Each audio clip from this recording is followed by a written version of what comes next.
Welcome to GardenDC, the podcast about everything gardening in the Washington, D.C. and Mid-Atlantic region. I'm your host, Kathy Jentz.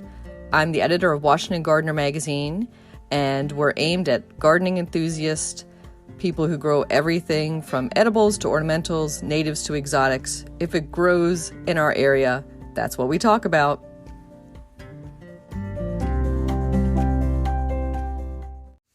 Welcome to episode 175 of the GardenDC podcast. In this episode, we chat with Caitlin Calogero, a licensed tour guide and author, about the women behind many of Washington, D.C.'s public gardens. The plant profile is on calendula, and we share what's going on in the garden as well as some upcoming local gardening events in the What's New segment. We close out with the last word on self-sowing plants by Dr. Alan Armitage. This episode, we're joined by Caitlin Calogero.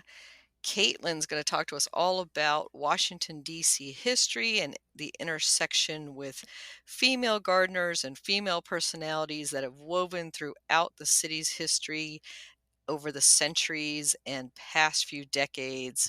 Welcome, Caitlin. Hi, thank you so much for having me. It's such a pleasure to be here, and I'm so excited to share some women's history at the intersection of gardening with all of you listening. Yeah, this is going to be exciting. So some of the stories might be familiar to some listeners, some might be new, and we're excited to hear some of those new ones and some of those secrets that, are always poking their heads up out of history that you're like, what? I didn't know that. So that's always a great thing to know. And before we jump into all of that, Caitlin, let's talk a little bit about you and your background in history. And I have to ask, are you personally a gardener? Well, I guess I'll start with maybe the disappointing news in that I'm not much of a gardener. I appreciate it. I really admire folks who have the time and the patience. It's not something that I've ever really been able to commit to. So maybe it's in my future. But sadly, I wouldn't identify myself as one. I hope I'm still welcome on the podcast. Of course, of course. We're open to all colors of thumbs. And so I normally ask, were you born with a green thumb? And I'm going to take that as a no. But not all of us were born with green thumbs, and a lot of us developed them later in life. So there is hope for you, Caitlin. Thank you. Good. I like hope. Yeah. So I guess that's a good transition into the kind of work that I do and where I spend most of my time. Mm-hmm. I wear a few different hats. I'm self-employed as a Washington, D.C. tour guide. So I always say that the National Mall and the city streets are my office, which, as you can imagine, isn't always green, although I'll show you several places where it is. But I'm mostly used to, loud sirens and cars and crowds of people as a tour guide. But I love the job, and I'm really focused in on all kinds of history around DC, but I focus in on women's history for sure. And I founded my company called A Tour of Her Own in 2018. So I'm a small business owner in the district, and myself and a team of tour guides develop all kinds of tours around women's history. And that's how I really got linked in with, how many women and how many women are visible and represented in gardens. So I'm really excited that we could link up and talk about that today. And the third sort of hat that I wear is I am a published author. I co-wrote a book called 111 Places in Women's History that you must not miss in Washington, D.C. And so of those 111 places, there are several gardens and green spaces that women have been involved in. And so I'll be bringing them up during today's session. Excellent. Can't wait to hear about them. And Caitlin, I know a little bit about DC tour guides in that you just can't, come and put a shingle out and say you're a tour guide, right? You have to have some type of training or certification. Yeah, there's a certification that goes through the city. So they do a background check on you, and you have to get your license through Washington, D.C. local government. And then beyond that, there are several professional organizations that you can join. A lot of this work is sort of a piece of the gig economy. So we are freelancers. Many of my colleagues are contractors. And so it actually allows a lot of flexibility to create and deliver the kind of tours or commentary that we think our audience will like. So, yeah, there's definitely some standards in place, but it's also very broad for us to make this career what we want it to be. And it's also a profession that was once known to be, a bit part-time and secondary, but now a lot of folks do this as their primary full-time job like myself, and it's really rewarding work. I can imagine you're meeting people from all over the world visiting the Washington, D.C. region. And have you had some crazy requests for custom tours, or people generally ask for the same things? Oh, everything is crazy. Everything is crazy. Actually, you know what? That's funny because it comes from both sides. Certainly, there's clients and guests that want to do some really niche and out of the box experiences, which we really welcome. But then it comes from the tour guide side as well. So my team of tour guides will say, "Listen, we want to do a tour about this corner of a cemetery from 1780 something," and it's like very bizarre and very specific, and that's what makes it so interesting primarily with the work that I do because we appeal to a lot of locals, people that have lived their whole lives and don't want to see the traditional stuff. They want to know the women's stories, they want to know the sort of marginalized histories that aren't represented with major statues and memorials. So we do a lot of that niche, out of the box kind of tour experience. Awesome. And I can see that maybe the research and prepping for some of those custom tours is really interesting. Absolutely. The research is so much fun. Definitely send you down a rabbit hole. Yeah, let's start with some of those women-centered gardens in the city that we're familiar with, those of us who are in the Washington, D.C. region. And maybe let's start on the National Mall. I'm thinking of starting at the Capitol and working our way around a little bit. So, right at the foot of the U.S. Capitol is the U.S. Botanic Gardens. And in the back of it, kind of to the back to the side, what would you say? I would say that's the west side, is the First Lady's Water Garden. Yeah, it's actually, yes, exactly on the west side of the conservatory there in the outdoor space. Mhm. And as you mentioned, it's called the First Lady's Water Garden.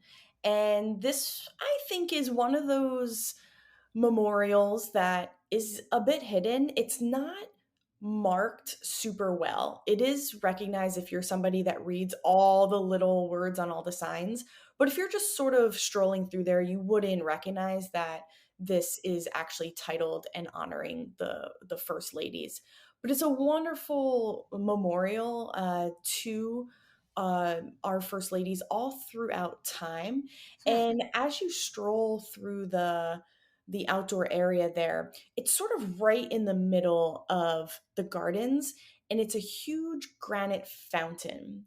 And if you look closely on the fountain, like you really get up in there without falling into the water. But take a look at the detail when you go and visit because the design on the fountain is based on a colonial quilt pattern that was used by Martha Washington at her home in Mount Vernon. So it's very intentionally designed to honor not only the first ladies, but their style as well. Hmm.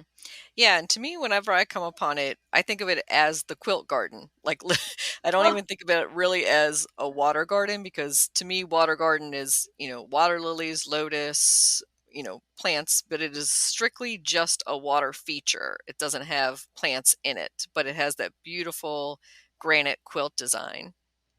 Yeah, I love that. I would love to start calling it the quilt pattern as well.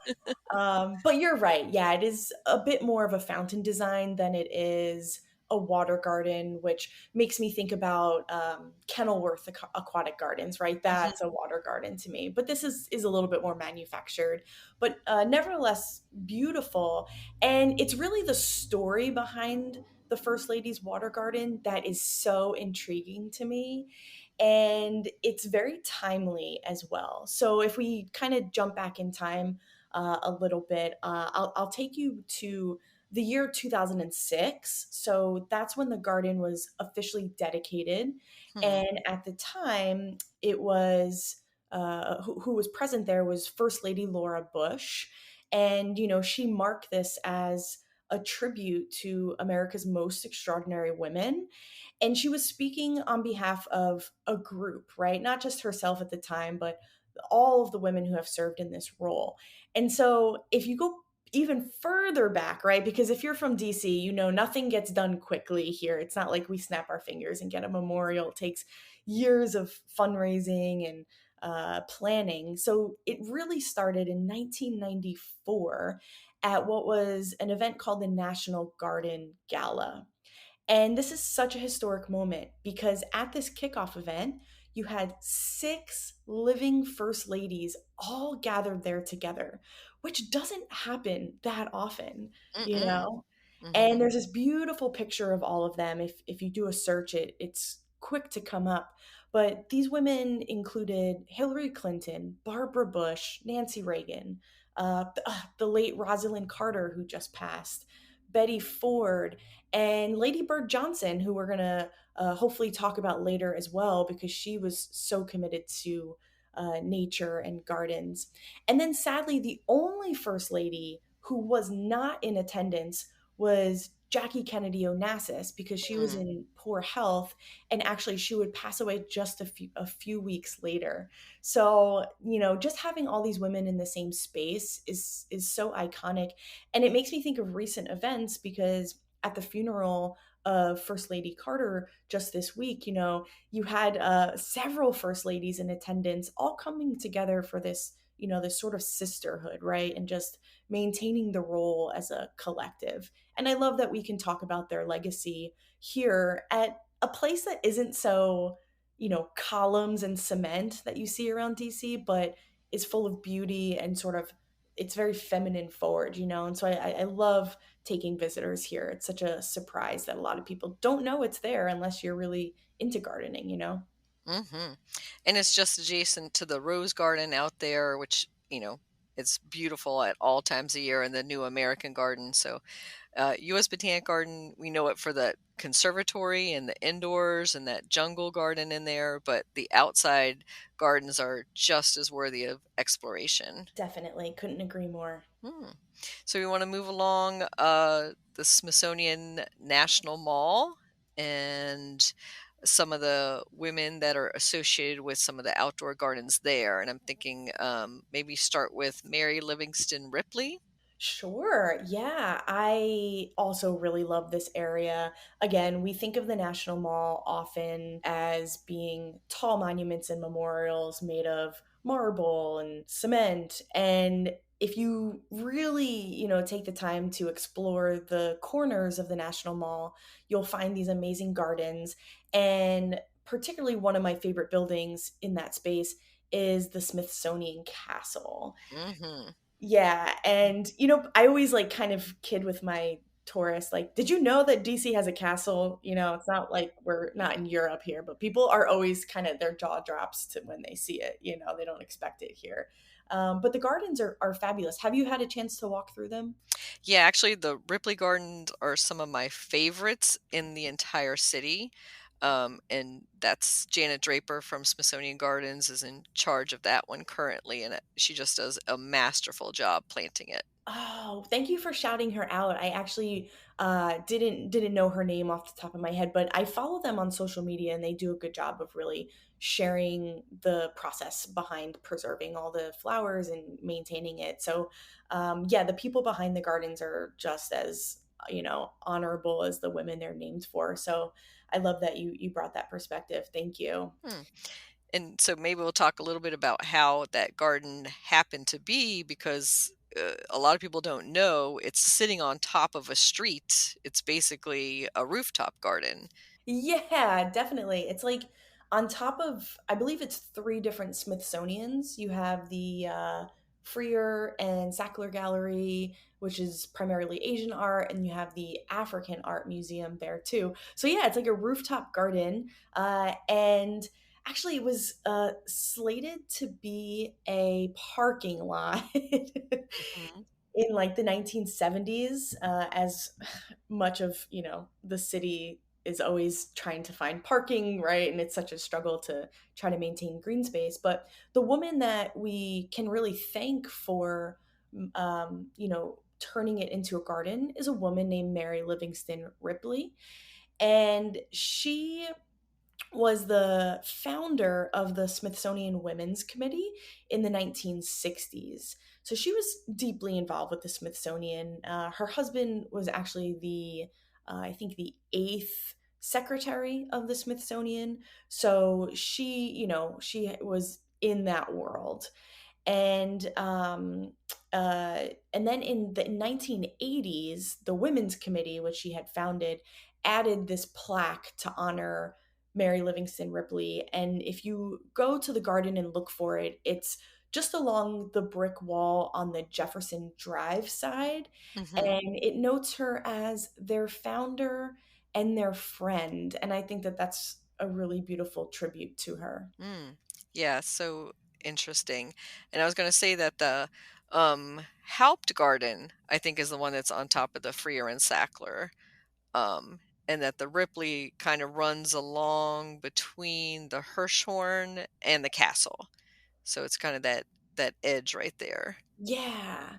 Yeah, I think you're right there. I would love to see like a like an overview, underview, Mhm. like the whole layout of it, but when you're standing in it, it's hard to make sense of it. But what you're saying definitely sounds like that's how it's laid Yeah, out. and they're kind of, side by side and connected, through the back or through a pathway if you could cut through the castle, which you can't currently do because it is closed, sorry to say, for several years of renovations, but otherwise great. So maybe let's move along to talk about Enid Haupt and her contributions. Yeah, she has actually a few contributions across DC. And that particular garden opened in the late 1980s. And Enid Haupt was born into a very well established publishing family. And they owned, a bunch of magazines and newspapers.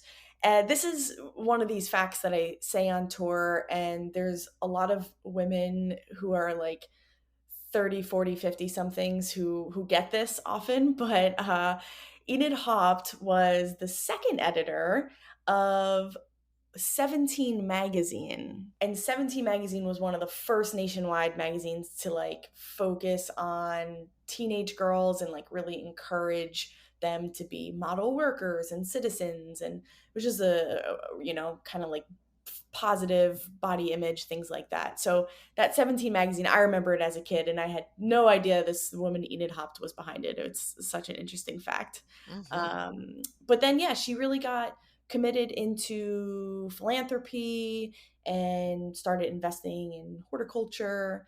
And when she would build these little gardens across the country, they would become known as Enid's Edens.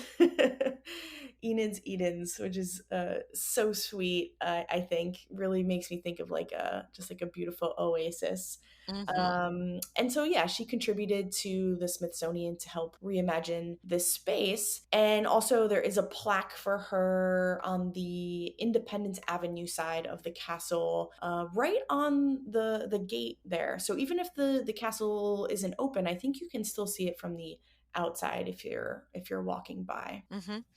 Yeah, and normally the gates, to the garden are open. It would just be like maybe Christmas or something or some big event that might be closed off.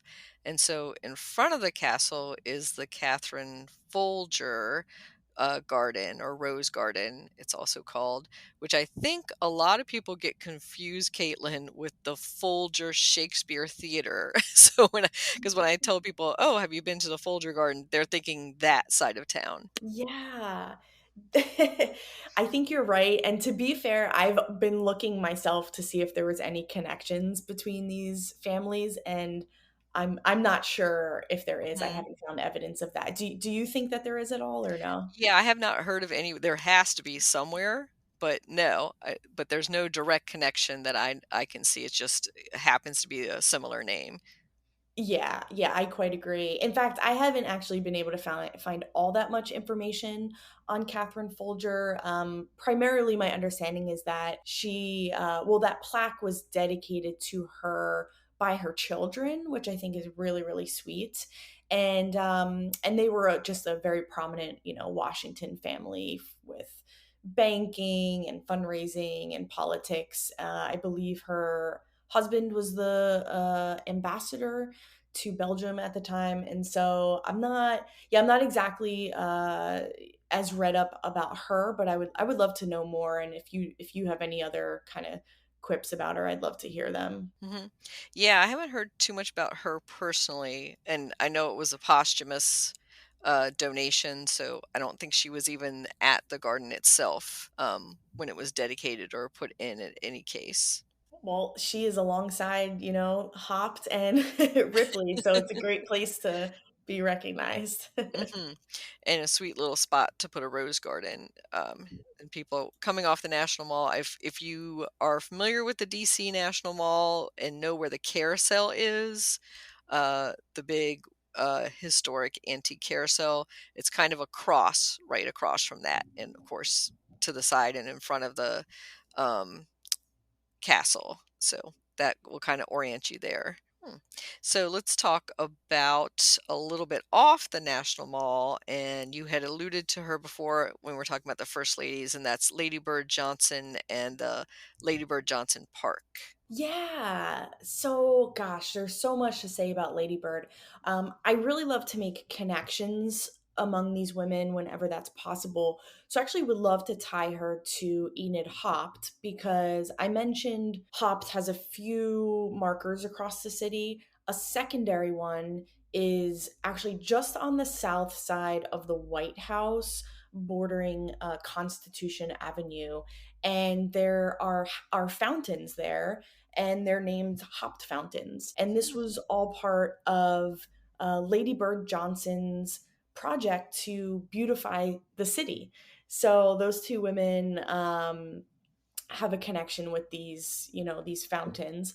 But Lady Bird Johnson, she's known for a lot of different campaigns, but this one that we particularly focus on is the park, which is just on the other side of the Potomac River. So, not quite the DC side as people think about it, but just as you cross the river, there's this park. It is actually still in DC. People think it's Virginia, but it's like right on the border. And it's formerly known as Columbia Island. It was kind of meant to be like a symbolic entrance into the capital.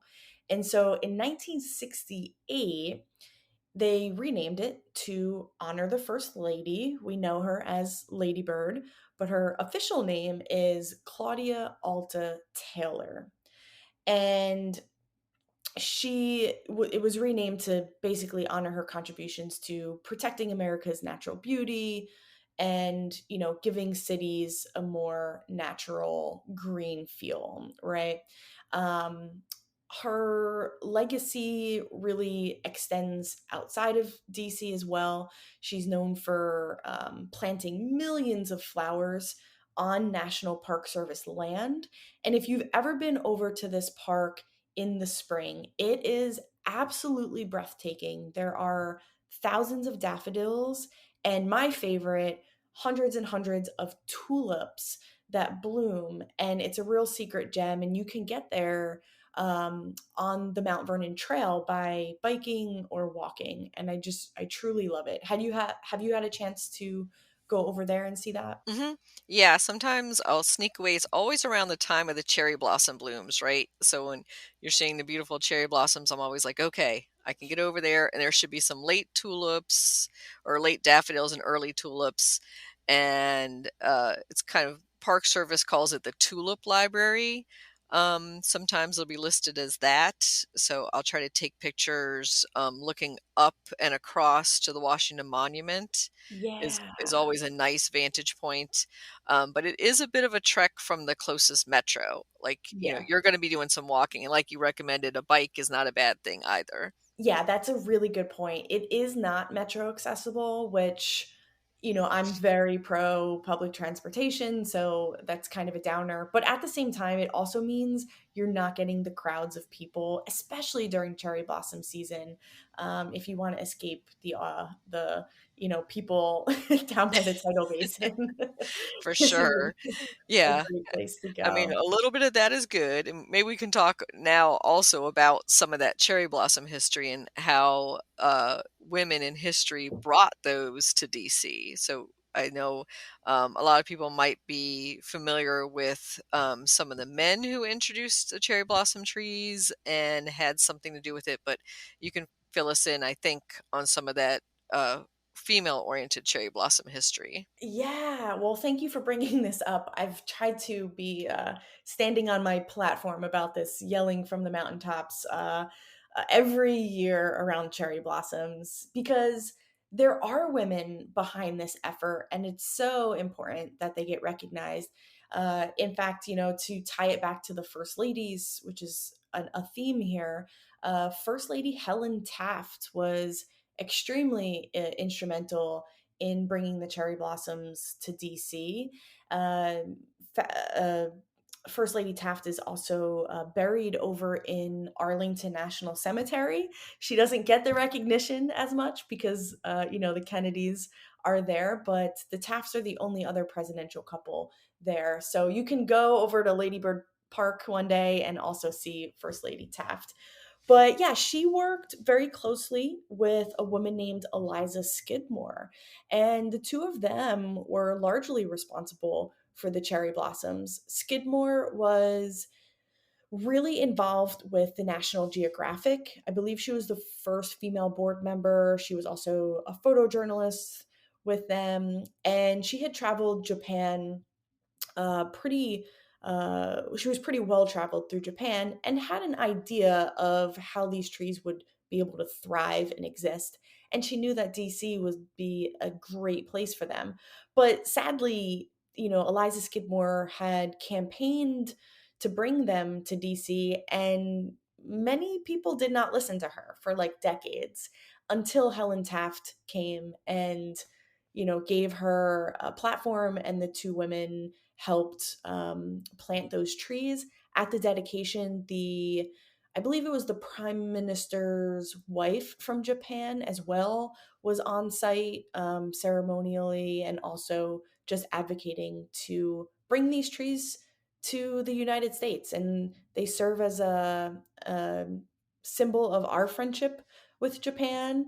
And all throughout time, women have found their way into this story, even in the 1940s. And so when they were going to chop some of those trees down to build the Jefferson Memorial, there were a lot of women, one of them, Sissy Patterson, who were handcuffing themselves to save the trees. So I love the cherry blossoms. Women are certainly centered. And I hope that if you're listening to this, you just echo that to everyone that talks about the cherry blossoms this year, because I would love nothing more than for a plaque commemorating Eliza Skidmore and her efforts here. Mhm. Yeah, next time I go to Arlington, I'll have to look out for the Taft's, burial site because I did not know that they were there. That's good to know. Yeah. So let's talk about, a bit outside of the DC central area, and that's a kind of a newer garden. That's Wangari, and I'm gonna say it wrong, Matea or Matia I Gardens. Yeah, I believe it's Matai, but I Aha. also have not been able to nail down the exact pronunciation, to be fair, so we're in the same boat with that. Mhm. I always just say Wangari. Yeah, same. Makes it a little easier.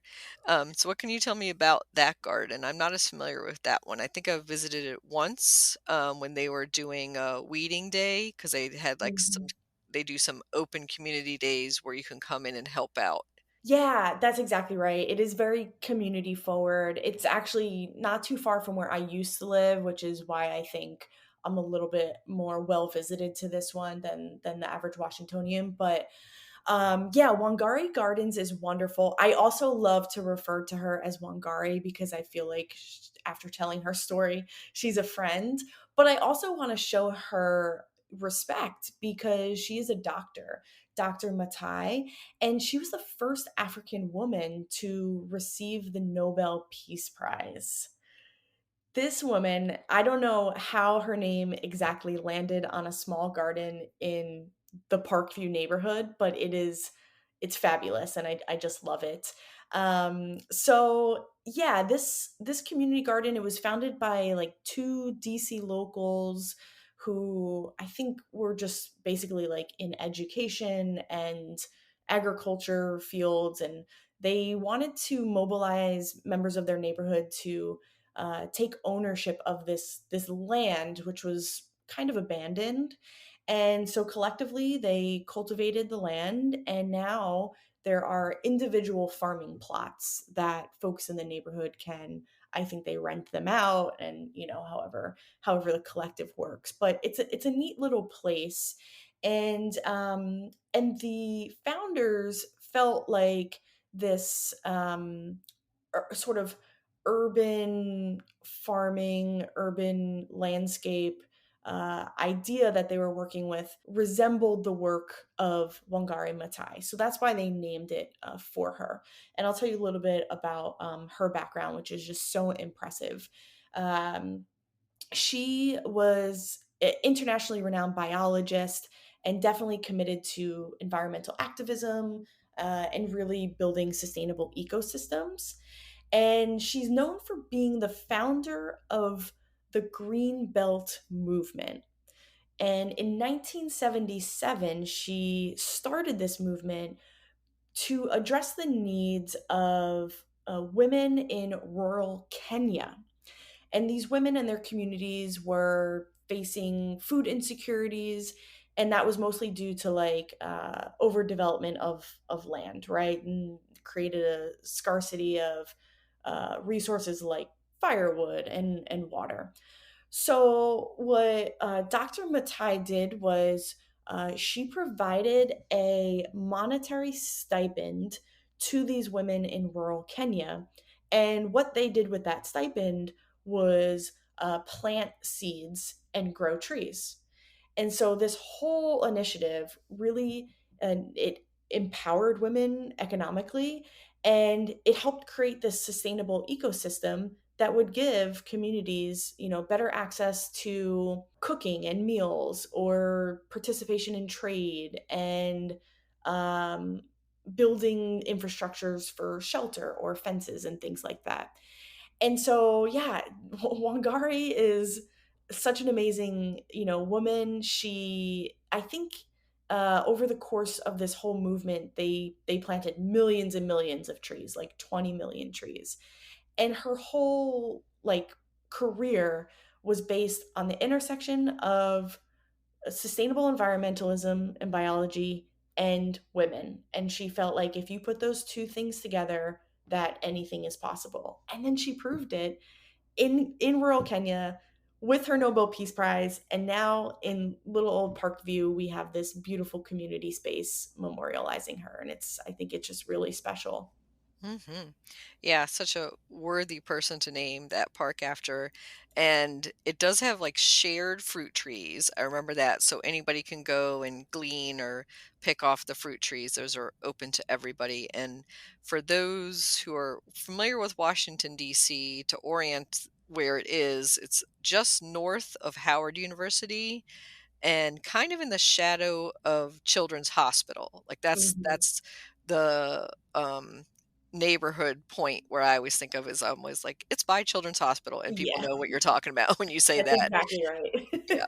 So a bit north of the National Mall, but you know, it's accessible by metro and by bus. So in a really easily walkable neighborhood.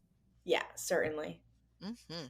Yeah, and I know that they have community events, like I talked about the gleaning and the days, but I've heard of, poetry readings and yoga there too, so an open and welcoming space for all. Yes, and we love that here in DC. Mhm.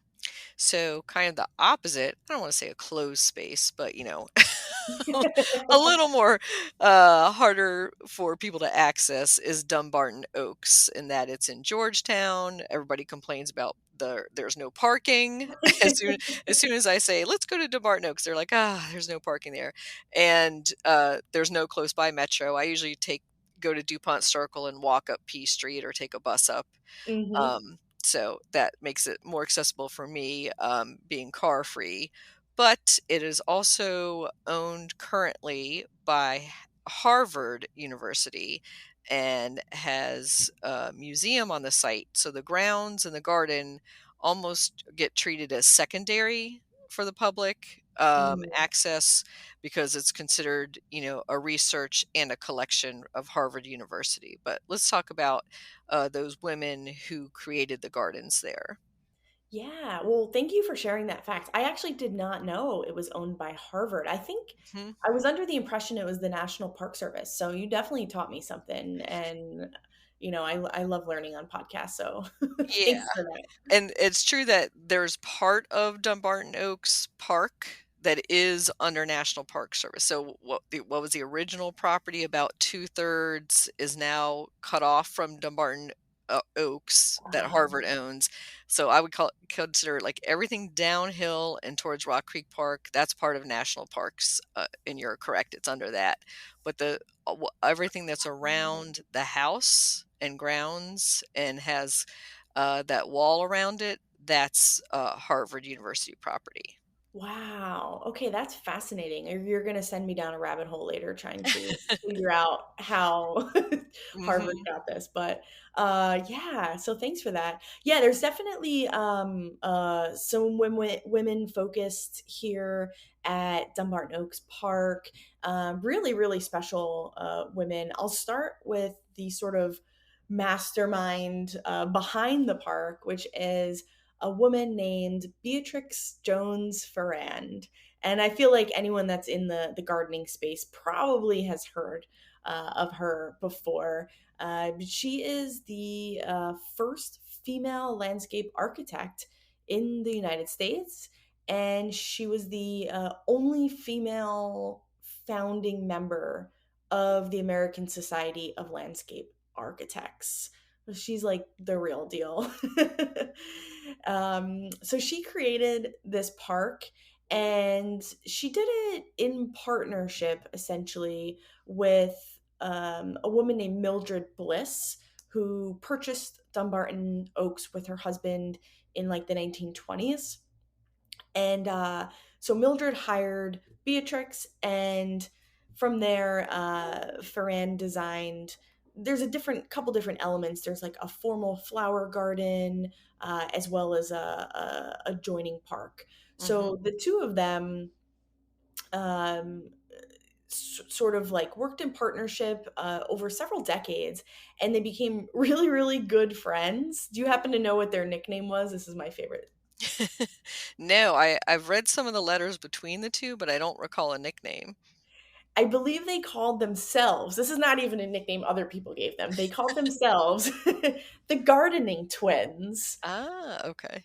Yeah, the Gardening Twins. But you're right. They exchanged all these letters with each other, and I think some drawings as well. But yeah, it really speaks to the power of this friendship, this partnership to build a park. It's like I think it's just about 30 acres or so. It is massive, and it's like you are totally lost in this space. And if you are someone that like wants to get out of the city, you can just go here and you feel like you're in the country, you know? And I think that's really how she wanted it to be. That's how she designed it. And it's a place that you can spend quite a bit of time at walking around, and it's really special. But just as you had mentioned earlier, yeah, it's not entirely accessible, not only by public transportation, but you often have to get tickets for it, primarily in the summer. So Mhm. it takes a little bit of planning, but it is well worth it. Yeah, and unfortunately and kind of fortunately, it's gotten really popular on social media to take selfies and go to Dumbarton Oaks because it has so many famous little grottos and places to pose. So they're limiting the ticket availability. I think you can only order it online and in advance now to attend or to go there. So definitely try to get your tickets in advance. They're not expensive and they're not rare, Mhm, but mhm. you just can't like show up and walk in now and pay at the door. Yeah, yeah, that's a good point. I think popularity, has its good points, but it also, when you get a little too popular, then they have to start limiting the access a bit for people, just so everybody can have a good experience while they're going through. Yeah, definitely. You want to maintain that sort of serenity and peacefulness, especially right when you're going through gardens. I think if you're in like a museum, it's different. There can be people everywhere, but in a garden, you really want to be able to sit with your solitude and your thoughts and, take in the space. So I respect that. I understand and I respect it. hmm And so let's talk about some of those other hidden spots in the city that you enjoy visiting. Are there any like secret spots that you bring your goers to? Ooh, well, I'll bring up this one spot because I know you and I had threw the idea back and forth about talking about it. Hillwood Estate is Mhm. just my absolute favorite. Again, I used to live sort of up in that northwest area for most of my time in DC over the last 10 years. And Hillwood became one of my escape places, primarily, during the pandemic when everyone was just really embracing the outdoors. Hillwood Estate for me ties in so many of my passions. It's not only the beautiful outdoor gardens, right? Like the Japanese garden, and there's even a little pet cemetery garden over there. But the greenhouse as well is like so wonderful. I love seeing the orchids in there. And then it ties with women's history, right? Marjorie Merriweather Post was the CEO of Post Cereal. And that woman, wow, her legacy is really something.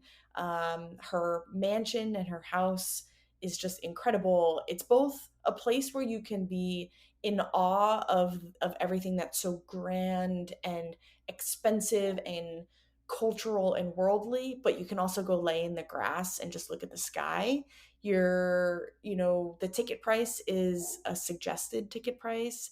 You can go in there and spend a few bucks, or you can go have a whole day and go to the cafe and get a drink and some food. So for me, it's a place that I love and go to personally, but also I will bring the groups of tourists that I have that are closest to me, that really are looking for that unique experience and they don't want to be on the national mall. So that's kind of my secret place that I'll take them if they're looking for something different.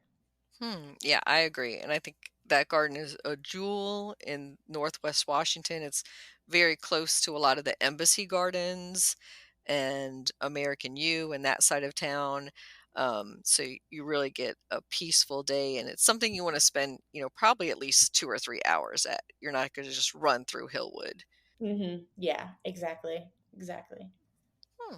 So, how can our listeners contact you if they wanted to book you or one of your guides for a tour or learn more about your book or business? Well, thank you for asking. The first thing that we do is direct everybody to our website, www.atourofherown.com. And we encourage you to sign up for our email list. So, just about all things go through email. That includes updates about public events, as well as any special articles, blogs, reflections that we have. We have a membership model that I encourage folks to look into. And our programming is very accessible for everybody. So even if you're not in the DC area, you can still participate. Every month, we do a live walking tour in DC. And then we also do two virtual programs. So, one virtual tour and then a virtual book talk. So, starting January, we once a month go through 10 chapters of the book. And then by October of next year, we will have finished the entire book in total altogether. And it's just a really great hour a month where we can share our perspective, our behind the scenes, and really dive into some of these women's stories.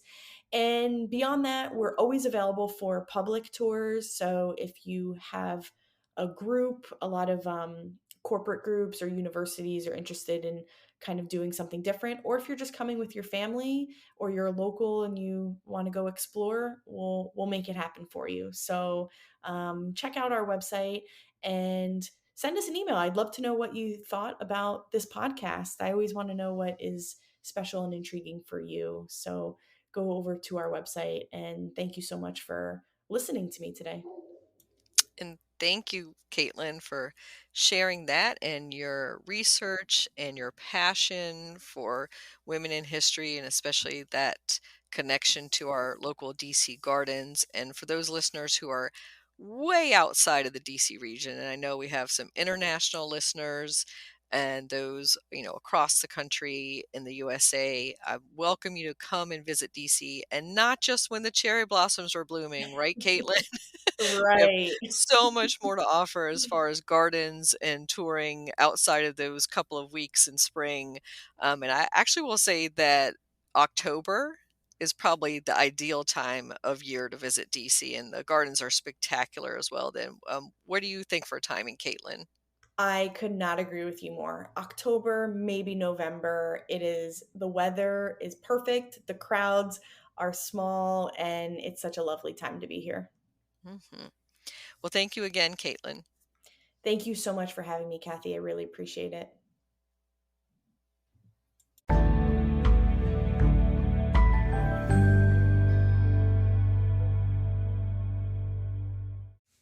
Calendula plant profile.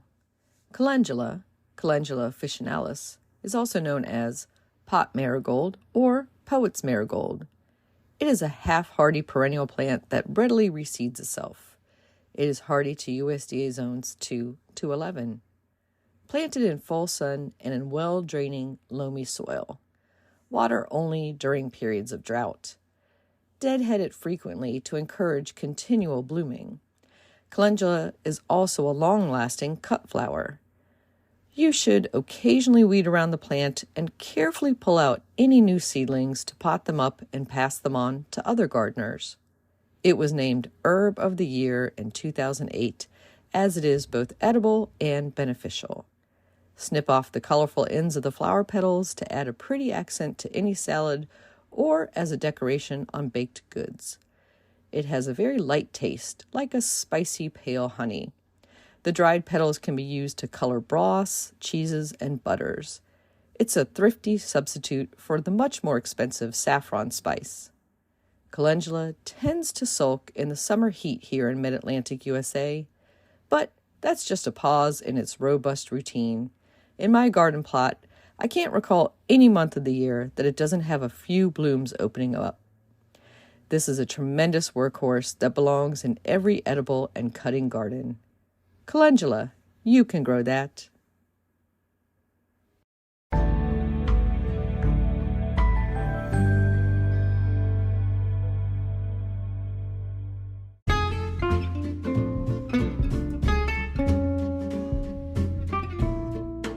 What's new in the garden this week? Well, we got hit by some real freezes here in the Washington, D.C. area. So the annuals that were still persisting all the way through fall have now been knocked back. And in my community garden plot, I'm down to just some kale, radishes, and a few of the greens. The November 2023 issue of Washington Gardener magazine is out and online. You can check it out at our website, washingtongardener.blogspot.com. The cover story is on the messy and marvelous sweet gum tree.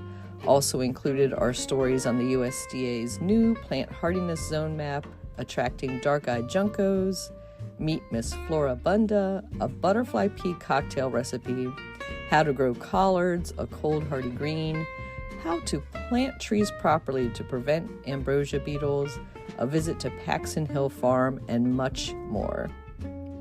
In the local gardening world, some events you might want to attend include the Tudor Place celebration of Christmas Pass, and that includes a holiday tea and tour on December 3rd, Tudor Lights on December 7th, and candlelight tours on December 8th, 13th, and 15th. You can find out more about those at tudorplace.org, and Tudor Place is in Georgetown neighborhood of Washington, D.C.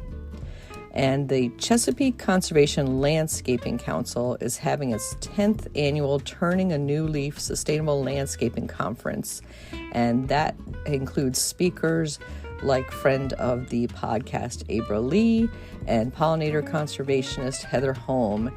That is on Thursday, December 7th at Chesapeake Bay Beach Club in Stevensonville, Maryland. For more information and to register for that, you can go to chesapeakelandscape.org/turning-a-new-leaf-conference and check it out. And also, underneath the Helped Garden on the National Mall is a new Smithsonian Gardens exhibit called Human Nature. We'll be telling you more about that in our December issue of Washington Gardener magazine, but meanwhile, you can go downstairs in either the Freer or the Sackler Gallery and find the hall and check out that exhibit on your own. Happy gardening!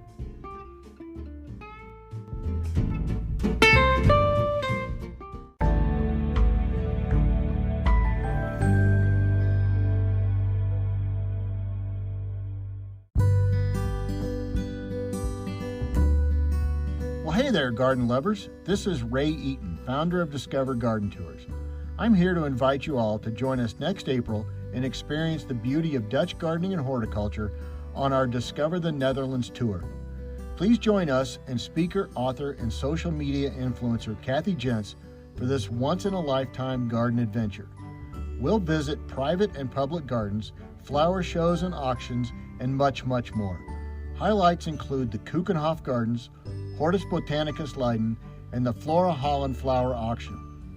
The tour dates are from April 16th through April 25th, 2024.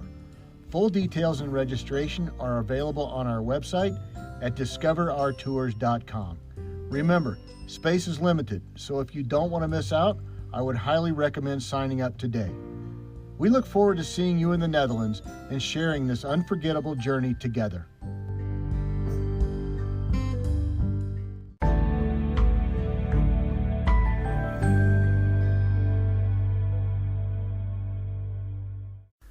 In the new book, The Urban Garden by Kathy Jentz and Terry Spite, you'll find dozens of inspiring and creative ways to grow flowers, shrubs, vegetables, herbs, and other plants in small spaces and with a limited budget. Whether you want to grow on a balcony, rooftop, front stoop, or a tiny urban patio, turn your growing dreams into reality and build a gorgeous and unique garden that showcases your personal style while still being functional and productive. With the ingenious ideas and resourceful tactics found here, you'll be maximizing yields and beauty from every square inch of your space, while also making a lush outdoor living area you'll crave spending time in. The Urban Garden, 101 Ways to Grow Food and Beauty in the City, comes out this spring. You can pre-order it now at Amazon.com and bookshop.org.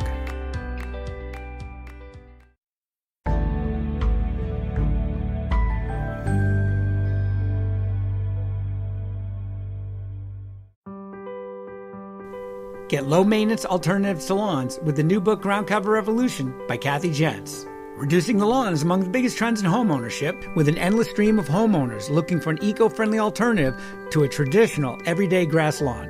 In the last 3 years alone, over 23 million American adults converted part of the lawn to a natural landscape, and now are looking to do even more. The biggest challenge to adopting this new ideal of the perfect lawn is knowing how and when to replace your turf and which plants are the best ones for the job. Ground Cover Revolution is here with all the answers you need. Included are 40 in-depth profiles of plants that are perfect choices for replacing a grass lawn. There are options for sun, for shade, for dry and wet sites, and for various climates around the globe. There are choices that bloom, options that are evergreen, and selections that are deer resistant. Author Kathy Jentz has also included an incredibly useful chart that gives you all the details on each of the 40 choices for quick reference and to make your ground cover selection process even easier. Whether you want to replace the entire lawn or just reduce the amount of land dedicated to turf, Ground Cover Revolution will help you usher in a new and improved idea of what a beautiful lawn should be. Available at bookstores now and also at Quarto.com, where you can get 30% off using discount code GARDENING30.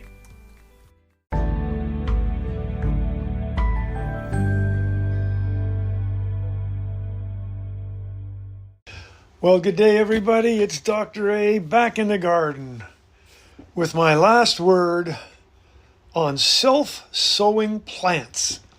Now, these are plants that just leave them alone, and all of a sudden, next year or next month, you may see some seedlings come up, which can be a good thing and perhaps not so good thing. I'm a gardener, and I just detest these compounds and chemicals that people throw out so that they can keep seedlings of weeds from germinating. They go under a bunch of names, but if you put those out in the spring, you're fooling yourself to think that you're keeping all seeds away and you won't have to weed as much and yada yada. It's a disaster because not only are you keeping, I suppose, those pigweeds and clovers and other things out, but you're also keeping spectacular plants that want to resow, and you don't do any work. So I certainly do not recommend pre-emergent chemicals. What do I keep? Oh my goodness. Well, I live in an area where, for example, I look forward to larkspur every spring. I mean, in the late fall, well, even early winter, I see seedlings. And oh my goodness, in May I have a garden full of larkspur. I don't do anything. The insects love it. The pollinators love it. I love it. I can cut it for a bouquet for, just overnight or for a few days. It's spectacular. Or poppies. I mean, I don't do anything. I just leave them reseed. And these poppies and larkspur and celosia and nigella and even hellebores will reseed. Columbines will reseed to get all these. Oh, they are so promiscuous that you never know what you're going to get when you throw a bunch of columbines in the garden. So those are the things I leave. And for sure, I get a ton of weeds that come up. Violets are the bane of my garden. I got violets everywhere. But heck, if you're anything like me, getting out there and weeding a little bit is actually quite pleasant. I feel like I've done something, got a little exercise, and I've gotten rid of those suckers. There's a ton of other weeds that come up too, and I get it. I just think that there's so many plants in our garden that give us so much pleasure for so little work. Why would we want to mess with it? So those are some of the things I leave. Those are some of the great pleasures I receive from these plants that are self-sowers. This is Dr. A, and goodness gracious, that is my last word on plants that take care of themselves.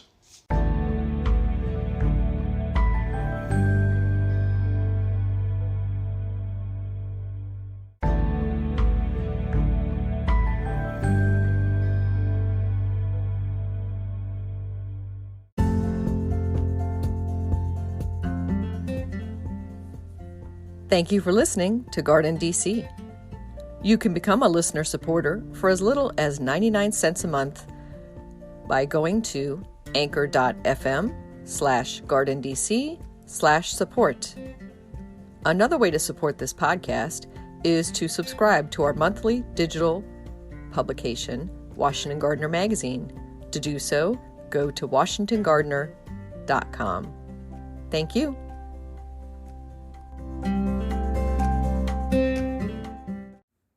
Thank you for listening to GardenDC.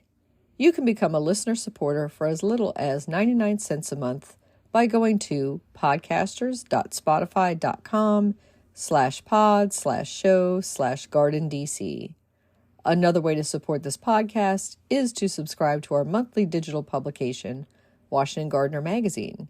To do so, go to WashingtonGardener.blogspot.com. Thank you. You can find and follow Washington Gardener on Twitter/X, Instagram, and Pinterest at WDC Gardener, and on Facebook at Washington Gardener Magazine. Please take a moment to rate and review this podcast on Spotify and Apple. Open the Spotify or Apple app, search for GardenDC, check on the rate button, and select 5 stars.